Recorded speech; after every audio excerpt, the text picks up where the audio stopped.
तो दोस्तों, जैसे कि यह सवाल आपके मन में कई बार आता होगा कि हमेशा अच्छा कर्म करने वाले और पूजा पाठ करने वालों के साथ ही बुरा क्यों होता है।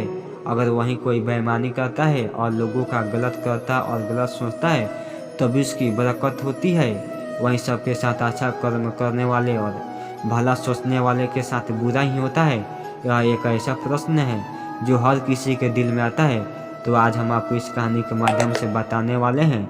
इस कहानी के माध्यम से सभी सवालों का जवाब श्री भगवान कृष्ण ने स्वयं बताई है। तो चलिए वीडियो के स्टार्ट करते हैं। एक बार अर्जुन ने श्री कृष्ण से ये सवाल पूछा कि हे वासुदेव, हमेशा अच्छे और सच्चे लोगों के साथ ही बुरा क्यों होता है और बुरे लोगों के साथ अच्छा क्यों होता है। इस पर भगवान श्री कृष्ण ने अर्जुन को एक कहानी सुनाई जिसमें उनको इस तरह के सभी सवालों के जवाब मिल गई। बात पुराने समय की है, जब एक नगर में दो पुरुष रहते थे। पहला पुरुष व्यापारी था जो बहुत ही अच्छा और नेक इंसान था। वह धर्म और नीति का पालन करता था, भगवान की भक्ति करता था और मंदिर जाता था। इसके अलावा वे हर तरह के गलत कर्मों और संगति से दूर रहता था। लेकिन दूसरा व्यक्ति इसके बिल्कुल विपरीत और दुष्ट प्रवृत्ति का था। वे हमेशा ही गलत काम करता था, मंदिर जाने की बजाय वहाँ से पैसे और चप्पल चुराता था, झूठ बोलता था और नशा करता था। एक दिन की बात है जब उस दिन बहुत तेज बारिश हो रही थी। उस समय हर कोई अपने घर में था और मंदिर में सिर्फ पुजारी ही थे। उस लालची व्यक्ति ने पुजारी को मंदिर में अकेला देखकर मंदिर का सारा धन चुरा लिया और पंडित जी की नजरों से भाग निकला। वहीं कुछ समय बाद वह भला व्यापारी मंदिर में दर्शन करने के लिए गया तो उस पर चोरी का इल्जाम लगाया गया। वहां पर लोग जमा हो गए और व्यापारी को भला बुरा कहने लगे। जैसे ही वह व्यक्ति मंदिर के बाहर निकला उसको एक गाड़ी ने टक्कर मार दी जिसमें वह पूरी तरह से घायल हो गया। वापस में जब व्यापारी अपने घर जा रहा था तो उसे वो वहीं दुष्ट मिल गया। वह खुशी से झूमता हुआ जा रहा था और बोल रहा था कि आज तो किस्मत ही खुल गई, एक साथ इतना सारा धन हाथ में मिल गया। जब व्यापारी ने उसकी बात सुनी तो वह हैरान हो गया।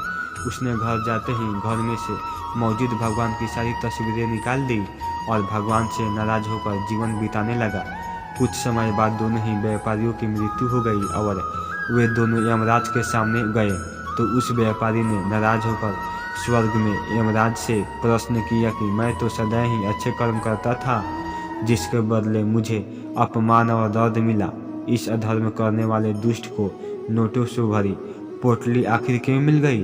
व्यापारी ने सवाल पर यमराज से बोले, जिस दिन तुम्हारी साथ दुर्घटना घटी थी वे तुम्हारी जिंदगी की आखिरी दिन था, लेकिन तुम्हारे अच्छे कर्मों की वजह से तुम्हारी मृत्यु एक छोटी सी चोट में बदल गई।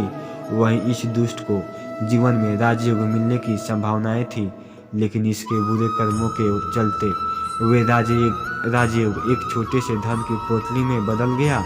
इस कहानी के बाद श्री कृष्ण ने अर्जुन के बताया कि भगवान हमें क्या किस रूप में दे रहा है ये मनुष्य की समझ में नहीं आता, लेकिन अगर आप अच्छे कर्म करते हैं तो भगवान श्री कृष्ण सदैव आप पर बनी रहती है। तो दोस्तों, इस कहानी से पता चलता है कि आपको कभी भी अपने कर्मों को बदलना नहीं चाहिए, क्योंकि आपके कर्मों का फल आपको इसी जीवन में मिलता है, बस आपको उसका पता नहीं।